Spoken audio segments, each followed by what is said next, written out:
আর শীতের হিমশীতল বাতাস সবকিছুই রহস্যময় পরিবেশ সৃষ্টি করে। আমাদের গল্প শুরু হয় এক আজপাড়া গায়ের গাছে সংগ্রহকারী রফিকের মাধ্যমে। রফিক ছিলেন প্রতি শীতকালে খেজুর গাছ থেকে সংগ্রহ করতেন এবং সেই রসগুলা খুব আগ্রহ নিয়ে কিনত। তবে এবার তার রস চুরি হাসা অদ্ভুত কাটনা হাঁটতে থাকে। প্রতিদিন ভোরে দেখতে বানিয়ে তার হান্ডি পুরোপুরি খালি হয়ে আছে। রফিক ভেবেছিলেন কেউ আজ তুমি করে চুরি করছে, তাই একদিন তিনি স্থির করলেন এ রাতে গাছে উঠে চোর ধরবেন। কাবির রাতে কুয়াশায় চাকা গাছের মগডালে উঠে তিনি হান্ডির পাশে লুকিয়ে থাকলেন। হান্ডির কানটা রাতটা ঝুমি হাতা গাছের নিচে অদ্ভুত আওয়াজ শোনা গেল। চাঁদের ম্লান আলোয় রফিক দেখতে পেল একটি কালো ছায়া মূর্তি গাছের কাছে আসছে। সে মানুষের মতোই দেখতে, কিন্তু তার চোখ ছিল লাল আগুনের মতো জ্বলন্ত। রফিকের গা শিউরে উঠল। মূর্তিটি গাছের নিচে দাঁড়িয়ে অদ্ভুত ফিসফিস কান্তে কিছু বল। আর তখনই রফিক দেখতে পেল হান্ডির রস ধীরে ধীরে উপরে উঠতে শুরু করল। এর মূর্তিটি রস টেনে নিচ্ছে। ভয়ে রফিক চিৎকার করে গাছ থেকে লাফ দিল। সেই শব্দে গ্রামের মানুষ ছুটে এলো। রফিক কাঁপতে পুরো ঘটনা জানাল, কিন্তু সবাই মিলে গিয়ে দেখল গাছের নিচে কিছুই নেই। পরদিন গ্রামে এক বৌদ্ধ এসে বললেন এই গাছটার নিচে আগে এক বন্ধ গাছি মারা গিয়েছিল। বলা হয় তার আত্মা এখনো এখানে ঘোরাঘুরি করে। এরপর থেকে রফিক সেই গাছে আর রস সংগ্রহ করেনি। তবে শীতের রাতে গ্রামের মানুষদের মুখে মুখে এই ভকরগোল ছড়িয়ে পড়ল, আর খেজুর গাছের রসেন সেই কুয়াশা মোড়া রাতে এক রসমম অভিশাপে পরিণত হলো। ভাউ এখনো কাটেনি। সেই ঘটনার পর গ্রামের লোকজনও সতর্ক হয়ে আয়। কেউ আর রাতের বেলা খেজুর গাছের কাছে যেতে সাহস পায় না।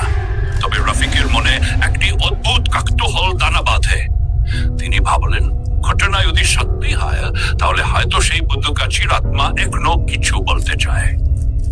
একদিন গ্রামের এক বুড়ি মহিলা, যাকে সবাই ফুলমণি বলে ডাকত, রফিককে ডেকে বলল বাবা, আমি শুনেছি আত্মারা সহজে শান্তি পায় না, তাদের কোনো অপূর্ণ ইচ্ছা থেকে আয়। সেই বৌদ্ধ গাছের আত্মার জন্য কিছু করো। রফিক সিদ্ধান্ত নিলেন একবার তিনি সাহস নিয়ে পুরুষের মূল যাবেন। গ্রামের আরো দুই যুবক সাহস করে তার সঙ্গে যোগ দিল। শীতের এক জ্যোৎস্না রাতে তারা কাছে কাছে গিয়ে একটি প্রতিশ বালিয়ে বুদ্ধ গাছের আত্মার উদ্দেশ্যে প্রার্থনা করল।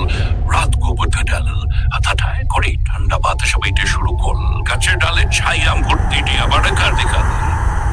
তবে এবার আগের মতো ভীতিকর লাগল না। রফিক সাহস করে জিজ্ঞেস করল আপনি কি বৌদ্ধ গাছি? আপনি কেন আমাদের রস চুরি করছেন? ছায়া মূর্তিটি ধীরে ধীরে কাছে এলো। একটি খাপা কণ্ঠে উত্তর দিল আমি একসময় এই গ্রামে ছিলাম।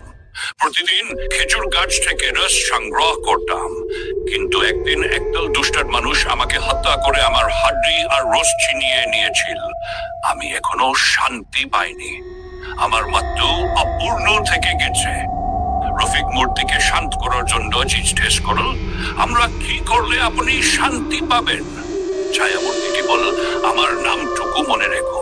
প্রতি শীতকালে আমার নাম স্মরণ করে একটি হাউডি রস গ্রামের দরিদ্র মানুষদের দিও, তাহলে আমি শান্তি পাব।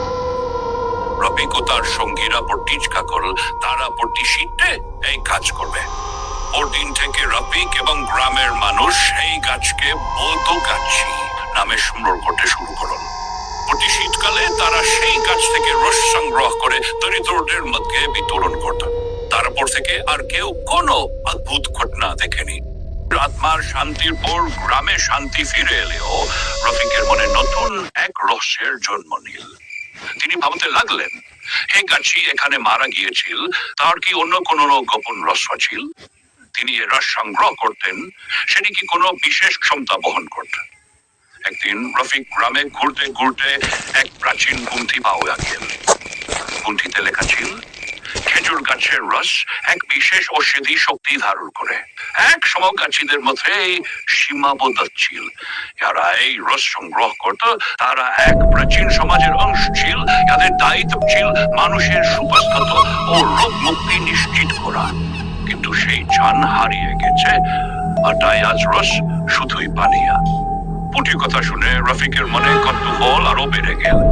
তিনি ভাবলেন, হয়তো পদ্মগাছি সেই প্রাচীন গোপন স্থান জানতেন এবং সেই কারণেই তাকে হত্যা করা হয়েছিল। রফিক এই বিষয়টি গ্রামের আরো কয়েকজন সাহসী যুবককে জানাল। তারা এক রায়ে সিদ্ধান্ত নিল পুঙ্কির রহস্য উদ্ঘাটন করবে। তারা জানতে পারল খেজুর গাছের রস যদি সঠিক নিয়মে প্রক্রিয়াজাত করা যায় তবে তা মরল বডি পর্যন্ত সারা দেশ। তবে পুঁটিতে উল্লেখ ছিল এই প্রক্রিয়া সহজ না। এটি করতে হলে শীতের রাতে চুল গাছের নিচে শ্রেণী নির্দিষ্ট মন্ত্রোচ্চারণ করতে হবে এবং তখন রস বিশেষ ক্ষমতা অর্জন করবে।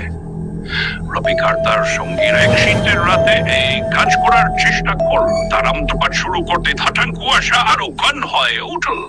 আশপাশে কেউ কিছু দেখতে পাচ্ছিল না। হঠাৎ তারা শুনল দূর থেকে কারো ফিস ফিস। কণ্ঠ, তোমরা কি নিশ্চিত এই স্নান তোমাদের ভালো করবে? রফিক ভয় পেয়ে গেলেও দক্ষ কণ্ঠে উত্তর দিল, আমরা মানুষের উপকারে এটি ব্যবহার করতে চাই। ফিসফিস কণ্ঠ বলল, তবে সাবধান, এক সন্তান ব্যবহার করবে সে নিজেই তার শিকার হবে। মন্ত্র পাঠ শেষ করার পর তারা দেখতে পেল রসটি হালকা সোনালী রং ধারণ করেছে। পুঁথির কথা অনুসারে তার রস থেকে তৈরি করল একটি বিশেষ ওষুধ। সেই ওষুধের প্রথম প্রয়োগ করল গ্রামের এক বৃদ্ধা মহিলার ওপর। ইনি দীর্ঘদিন ধরে অসুস্থ ছিলেন। আশ্চর্যজনকভাবে তিনি দ্রুত সুস্থ হয়ে উঠলেন। এই খবরে গ্রামে উচ্ছ্বাস শুরু হয়ে গেল। তবে এই রসের কথা ছড়িয়ে পড়ল গ্রাম ছাড়িয়ে শহরে। এক সময় দুষ্ট লোকেরাও এই রসের সন্ধান করতে শুরু করল। এবার রফিক ও তার দলকে নতুন চ্যালেঞ্জের মুখোমুখি হতে হলো। তাদের শুধু রসের ক্ষমতাকে সুরক্ষিত রাখা নাও, দুষ্ট লোকদের হাত থেকে গ্রাম ও গাছগুলো রক্ষা করতে হবে। রাতের আধারের অসম ঘটনা ও চোরাগোপ্তা আক্রমণ শুরু হলো। এক অদ্ভুত মাত্রায় রফিক ও তার সঙ্গীরা নিজেরা পরিণত হলো একদল রক্ষাকর্তায়, যারা প্রাচীন স্থান রক্ষা করে মানুষের কল্যাণে সেটি ব্যবহার করে। কিন্তু প্রতিবারই রাত গভীর হলে তারা গাছের নিচে দাঁড়িয়ে শুনতে পায় সেই রহস্যময় ফিস ফিস। তাদের সাথে করে দিও, সঠিক পথে থেকো, নইলে প্রাচীন অভিশাপ তোমাদের গ্রাস করবে। রফিক আর তার দল গ্রামকে রক্ষা করার জন্য দিন রাত চেষ্টা করতে লাগল। তবে শহরের দুষ্ট চক্র থেমে নেই।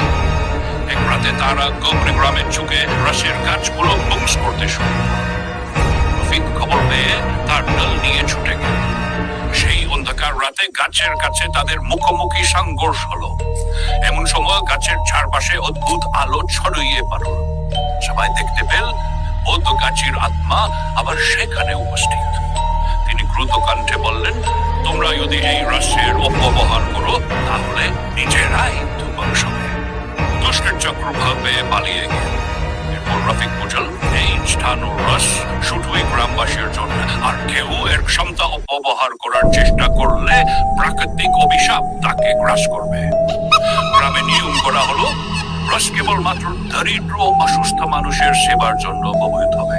রফিক ও তার দল পুরো গ্রামবাসীকে সঙ্গে নিয়ে গাছগুলোর সুরক্ষার দায়িত্ব নিল। শেষমেশ প্রাচীন গাছের আত্মা শান্তি পায়। গাছ থেকে আর কোনো রহস্যময় ঘটনা ঘটেনি। কিন্তু রফিক আর তার দল জীবনের এক চিরন্তন শিক্ষা পেল, শ্রদ্ধা আর মানব কল্যাণই প্রখর শক্তি।